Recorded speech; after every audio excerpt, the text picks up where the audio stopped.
के वास्ते, करबलाएं रद शहीदे करबला के वास्ते। फरमाते हैं सरकार आला हजरत के या इलाही हर जगह तेरी अता का साथ हो, जब पड़े मुश्किल शहे मुश्किल कुशा का साथ हो।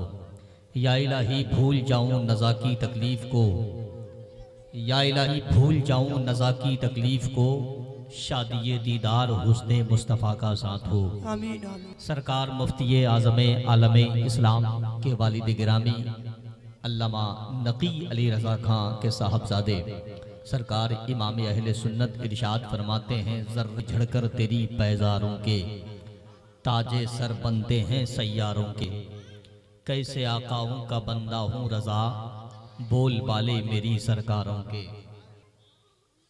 सरकार ताजुश शरिया इरशाद फरमाते हैं, दागे फुरकते तैबा कल्बे मुज़महिल जाता, दागे फुरकते तैबा कल्बे मुज़महिल जाता, काश गुम्बदे खजरा देखने को मिल जाता। सुभान अल्लाह सुभान अल्लाह। काश गुम्बदे खजरा देखने को मिल। ए लड़के क्या हुआ? गलती इन बच्चों की नहीं है, इनके गार्जियन की है। काश किसी मदरसे में, किसी मकतब में, किसी अइम्मा के सामने इनको भेज देते, किसी मदरसे में पढ़ने के लिए अगर भेज देते तो ये हरकतें नहीं करते ये लोग। जाहिर सी बात है, किसी मदरसे में ये नहीं कहा जाता है, किसी मकतब में ये नहीं पढ़ाया जाता है जहाँ पर उलमाए किराम बैठे हुए हों, वहाँ भी जाकर के मटरगस्तियाँ करें। मैं बहुत अदब के साथ गुजारिश करता हूँ, देखने में ये आम प्रोग्राम लग रहा होगा कि लोग जमा हो गए हैं, माइक और लाइट वाले को बुला करके, पिंडाल वाले को बुला करके उलमाए किराम को दावत दे करके कुछ मिनट के लिए कुछ बातें होंगी। लेकिन सच्ची बात यह है कि ये इतनी बड़ी महफिल है जिसमें आने के लिए भी पाक साफ होना चाहिए, पाक होने के से पहले भी वजू भी कर लेना चाहिए। ये ऐसी महफिल है, लेकिन हम और आप इतने हल्के में ले लेते हैं और मजाक बना लिए हैं। आज के किसी मिलाशिरी की महफिल और किसी जलसे की महफिल, किसी उर्स की महफिल को आज तिजारत बना के रख दिया हम लोगों ने। ये वजह है कि तरह तरह की परेशानियां हमारे और आपके ऊपर आ रही है। कभी कोरोना, तो कभी नोटबंदी, तो कभी जीएसटी, कभी एनआरसी, कभी और तरह तरह की परेशानियां आ रही। अभी तो एनआरसी आई है, अभी तो जीएसटी ही लागू हुआ है, अभी तो कोरोना जैसी बीमारी आई है।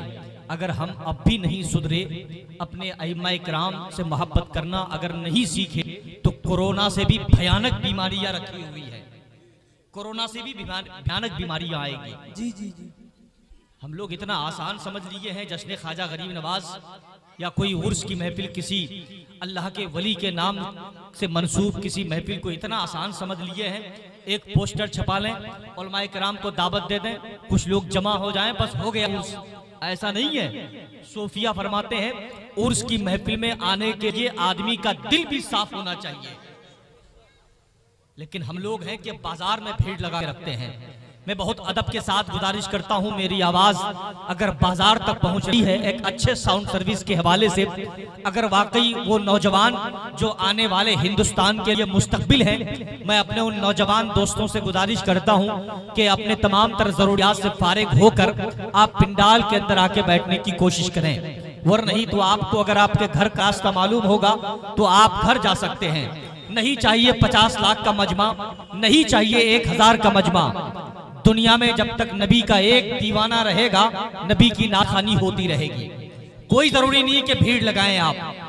मैं गुजारिश करता हूं अपने इन भाइयों से जो लोग खड़े हैं, अगर आपके सीने के अंदर एक धड़कता हुआ दिल है, एक हसास दिल है, तो मैं बहुत अदब के साथ हाथ जोड़ करके गुजारिश करना चाहता हूं कि ये मेरे बाप के नाम की महफिल नहीं है, ये पीर मौलाना गुलाम अहमद रजा साहब के बाप के नाम की महफिल नहीं है, भाई जनाबे सूफी सिद्दीक साहब के बाप के नाम की महफिल नहीं है, ये ख्वाजा गरीब नवाज के नाम की महफिल है। सुभान अल्लाह। बहुत बड़ा एहसान है ख्वाजा गरीब नवाज का हमारे और आपके ऊपर। सोचिए जरा सा, अगर ख्वाजा गरीब नवाज हिंदुस्तान में नहीं आते तो हमारी और आपकी गिनती किन लोगों में होता, ये हम तसव्वुर भी नहीं कर सकते हैं। बहुत बड़ा करम है सरकार ख्वाजा गरीब नवाज का कि हिंदुस्तान में तशरीफ लाए और हम उनको देख करके, उनकी बातें सीख करके मदीने वाले आका के गुलाम बन गए हैं। मैं गुजारिश करता हूं, मेरे सामने जितने लोग खड़े हैं, अगर मेरी आवाज वहां तक पहुंच रही है तो मैं अपने नौजवान दोस्तों से गुजारिश करना चाहूंगा कि आप हजरात इत्मीनान और सुकून के साथ बैठने की कोशिश करें। और मेरे जो बुजुर्ग हजरात साइड में बैठे हुए हैं, मैं उनसे भी मुअद्दबाना गुजारिश करना चाहूंगा कि ये बच्चों का पीछे करके आप लोग थोड़ी देर के लिए आगे बैठ जाएं, और इन लोगों के पास अभी बहुत वक्त है जलसा सुनने के लिए। मैं चाहता हूं कि आप हजरात अगर सामने आ जाएं, उलमाए किराम जो यहां पर बैठे हुए हैं, कहीं से दिल शिकनी का इजहार ना हो जाए, कहीं से किसी किस्म की परेशानी ना हो जाए, इसलिए मैं गुजारिश करता हूं कि आप लोग पीछे चले जाएं, बच्चों को पीछे कर दें और आप लोग सामने बैठेंगे तो कुछ बातें होंगी, वरना नहीं तो आपको भी अगर माइक के सामने लाया जाएगा, इन बच्चों को देखने के बाद आपको भी कुछ समझ में नहीं आएगा कि मुझको क्या बोलना है, इन बच्चों को क्या सिखाना है। ये बच्चे इस वक्त तो इनको सोने का वक्त है, हालांकि ये सुनने नहीं आया है, ये सिर्फ देखने आया है कि यहाँ पे कौन कौन आ रहा है और क्या क्या हो रहा है।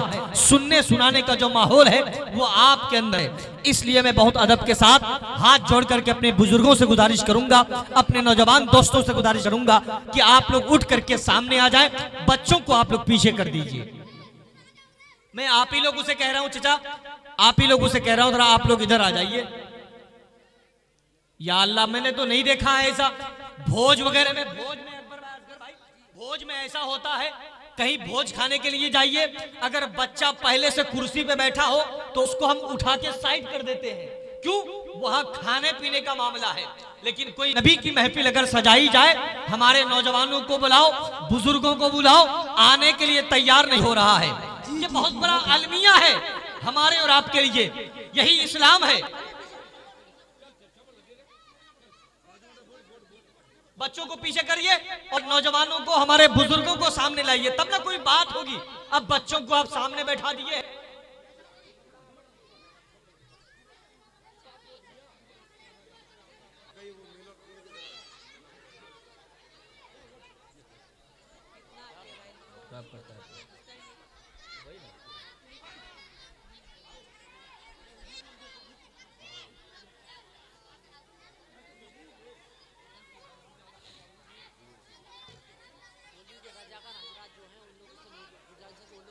रजाकारान से गुजारिश है कि जो लोग खड़े हैं उनको आप आगे बुलाने की कोशिश करिए, आगे उनको बुलाने की, भेजने की कोशिश करिए। ए बाबू चुप हो जाओ, अब चुप हो जाओ। अब जाहिर सी बात है, बच्चे सामने बैठेंगे, हमारे बुजुर्ग, हमारे नौजवान नहीं आएंगे तो बच्चे ही बोलेंगे, और बच्चों को मैं कुछ कह भी नहीं सकता। बच्चे नहीं होते तो पता नहीं यहाँ पर कौन होता, जमीन ऐसी खाली रहती, पिंडाल ऐसा खाली रह जाता। लेकिन हमारे नौजवान हैं कि आने के तैयार नहीं है।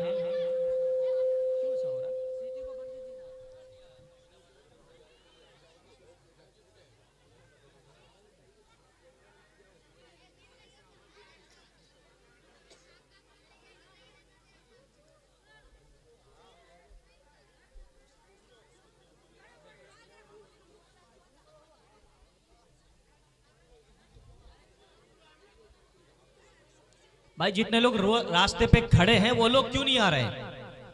क्या इरादा है उन लोगों का?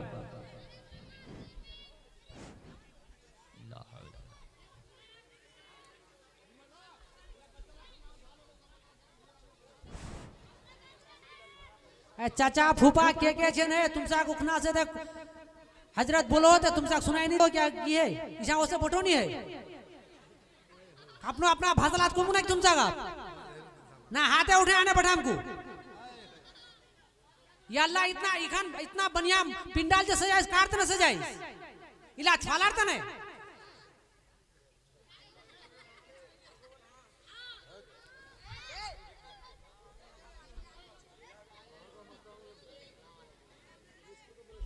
सबको जानी पड़े से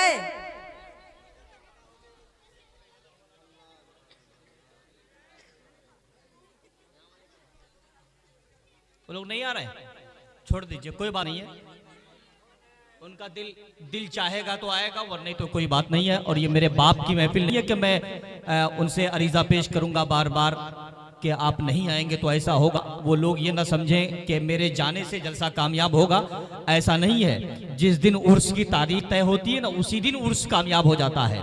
आज जो यहाँ आकर के बैठेगा वो कामयाब हो सकता है।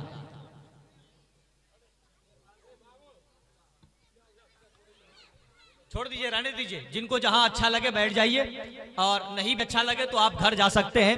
अगर आप चले भी जाइएगा तो मेरा अकीदा है, मैंने सुना है उलमा किराम से, अक्सर मैंने तकरीरों में सुना है कि जहां पर नबी की महफिल सजाई जाती है वहां पर हर आदमी अदब के साथ सामने आके बैठ भी नहीं सकता है। अल्लाह जिनको तौफीक देता है वही बैठता है। अल्लाह जिनको तौफीक नहीं देगा, जिनको नबी पसंद नहीं फरमाएंगे, वो नहीं आएगा। अब ये जबरदस्ती वाली बात नहीं है कि हाथ पकड़ के लाइए, दिल चाहे तो आ जाए। दिल अगर उनके पास है, एक हसास दिल अगर रखता होगा तो वो आएगा, और नहीं तो उनकी मर्जी है। मैं चाहूंगा कि आप जो जहां से हैं वहीं पर बैठ कर के आप सुने। बहुत ऐसे लोग हैं जो इस वक्त बाजार में टहल रहे हैं, उनके नसीब में अगर बाजार ही लिखा है तो वो बाजार ही में टहेगा। अगर नबी की महफिल लिखा है तो वो नबी की महफिल में आके बैठेगा, बाकी उनकी मर्जी है। मेरी माँ बहनें जो प्रोग्राम सुनने के लिए आई हैं, मैं अपनी माँ बहनों से बहुत अदब के साथ गुजारिश करता हूँ। जो बाजार में टहल रही है मेरी माँ बहनें, मैं बिलखुसूस उनसे गुजारिश करता हूँ कि या तो वो आकर के जहाँ पे बैठने का इंतजाम है वहां आकर के बैठ जाएं, और नहीं तो सीधे घर चले जाएं। इसलिए कि बाजार में कोई ऐसी हरकत करने से, कोई ऐसी गलती हो जाने से लोग ये कहता है कि बरेलवियों के जलसे में यही सब होता है, बरेलवियों के उर्स में यही सब होता है। गलती हम करते हैं, गलती आप करते हैं, और बदनाम बरेलवियों को किया जाता है। इसलिए मैं अपने माँ बहनों से कहूंगा, एक तो उनको आना नहीं चाहिए था, वो पर्दे की चीज है, उनको पर्दे में होना चाहिए था। कुछ लोग ये कहते हैं बरेलवियों के जलसे में औरतों की बहुत ज्यादा भीड़ होती है, लड़कियों की बहुत ज्यादा भीड़ होती है। मैं उनसे ये कहूंगा, जो ये कहता है, जो ये पाबंदियां लगाता है, पहले वो अपनी ही बेटी को रोक के देख ले, पहले वो अपनी ही बीवी को रोक के देख ले, तब जाके दूसरे को वो कहे।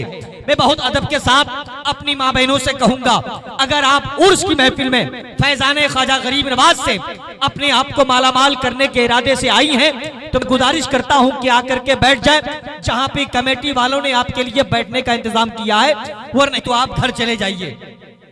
इस साइड में जो मेरी माँ बहनें बैठी हुई हैं, मैं उनसे भी बहुत अदब के साथ गुजारिश करता हूं कि आप फातिमा तो नहीं बन सकती हैं, लेकिन फातिमा की कनीज जरूर बन सकती है। इसलिए आपकी नजरें नीची हो, दुपट्टा सर पे हो, अदब का ख्याल रहे, एक दूसरे से बातें बंद। जितनी देर उलमाए किराम की बातें करेंगे आप उनको सुने, उस पे अमल करने की कोशिश करें। मैं बहुत अदब के साथ, आइए मैं अपने असलाफ के तरीके पर, अपने आका के हुक्म के मुताबिक सबसे पहले आपको सलाम करता हूँ। मेरे आका इरशाद फरमाते हैं, ऐ लोगों, जब तुम अपने घर में दाखिल हो तो सबसे पहले अपने घर वालों को सलाम किया करो। मेरे आका के दीवाने अर्ज करते हैं, या रसूल अल्लाह, घर में कोई ना हो, दरवाजा मैं ही खोलूं तब? मेरे आका इरशाद फरमाते हैं, जिस घर में कोई नहीं रहता है उस मोमिन के घर में मैं रहता हूं। अगर यही अकीदा मेरा और आपका है, लोग ये कहते हैं, लोग इस बात पर भी, सोफी सिद्दीक साहब, लोगों ने उंगली उठाया कि कौनैन तुम जो ये कह रहे हो कि उस मोमिन के घर में मेरे आका रहते हैं, तो ये बताइए एक आदमी एक वक्त में कहां कहां रहेगा? उसके लिए जवाब सिंपल यही है कि मरने के बाद बैक वक्त कितना आदमी मरता है, हर एक कब्र में मेरे आका तशरीफ ले जाते हैं। उसके लिए यही जवाब काफी है। मेरे आका इरशाद फरमाते हैं, सलाम करना सुन्नत है और जवाब देना वाजिब है। वाजिब का छोड़ने वाला गुनहगार हो जाता है। मैं बहुत अदब के साथ सलाम अर्ज करता हूं और आप मोहब्बत के साथ जवाब दे दें। अस्सलाम वालेकुम व रहमतुल्लाहि व बरकातुहू। देखिए, ये बहुत बड़ी महफिल है, सरकार ख्वाजा गरीब नवाज के नाम से मंसूब है। हिंदुस्तान में रहते हैं, ख्वाजा गरीब नवाज खाते हैं, उन्हीं का गाते हैं, उन्हीं का पीते हैं। बस एक शेर में आपकी खूबसूरत बातों के हवाले करता हूं और मोहब्बत के साथ आप तक पहुंचने की जसारत करता हूं।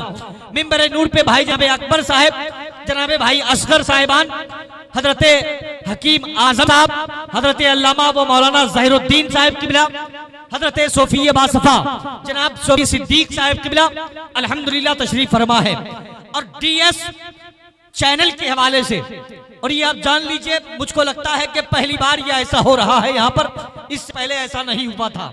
आप जरूर ख्याल रखिएगा, आज से पहले जो प्रोग्राम हुआ था 365 दिन पहले, उससे पहले यहाँ पर कोई सोशल मीडिया वाला नहीं आया था, कोई चैनल वाला नहीं आया था।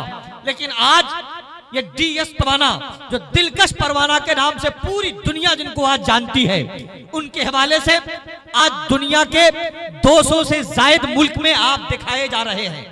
इसलिए मैं बहुत अदब के साथ गुजारिश करता हूं कि आप सुनने सुनाने का माहौल पैदा करें, वरना नहीं तो इस लाइव टेलीकास्ट के जरिए से पूरी दुनिया में लोग आपको देखेंगे।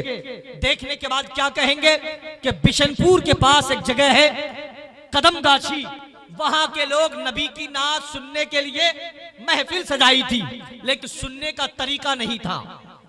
नौजवान चौक चौराहे पे खड़े थे, बुजुर्गों को जलसा बैठ के सुनना चाहिए था, वो लोग पहले ही से किनारे पकड़े हुए थे। ये हमारे आपके लिए तौहीन हो सकता है, ये हमारे और आपके लिए शिकायत का बाइस हो सकता है।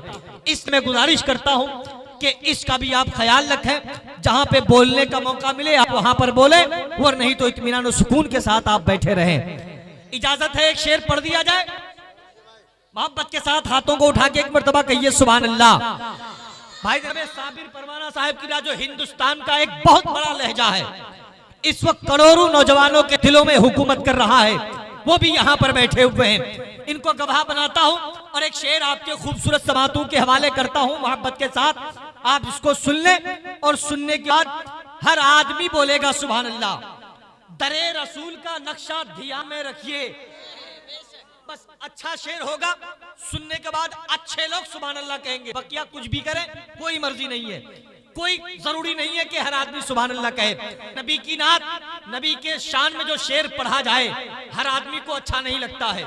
मिसाल के तौर पर आपके मोहल्ले में अगर कोई शख्स रहता है, उनसे आपको दुश्मनी है, उनका बेटा अगर कहीं से पढ़ के आए, भले है वो आलिम बन के आए, हाफिज बन के आए, इंजीनियर बन के आए, अगर आपके दुश्मन को ये बात पता चल जाए कि उनका बेटा इंजीनियर बन गया तो उनको तकलीफ होगी, इसलिए कि उनके बाप से उनको दुश्मनी है, उनको तकलीफ होगी। वैसे ही नबी की नात से हर आदमी खुश नहीं होगा, कुछ लोगों को तकलीफ होगी।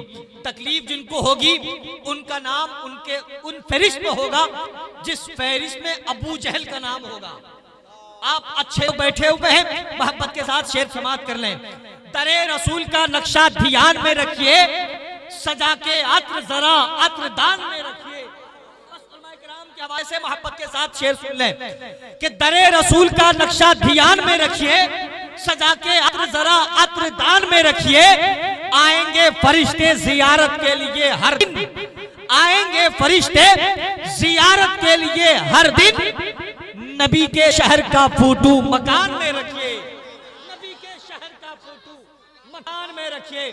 मैं बहुत अदब के साथ जितने लोग खड़े हैं उनसे गुजारिश करता हूं कि आप सामने आकर के बैठ जाइए, इसलिए कि मैंने सामने जो जगह खाली की है ये अच्छे लोगों के लिए। अगर आप अच्छे लोग हैं, अगर आप नेक दिल लोग हैं, तो मैं गुजारिश करता हूं कि सामने आकर के बैठ जाइए और इत्मीनान और सुकून का माहौल बना करके बैठे।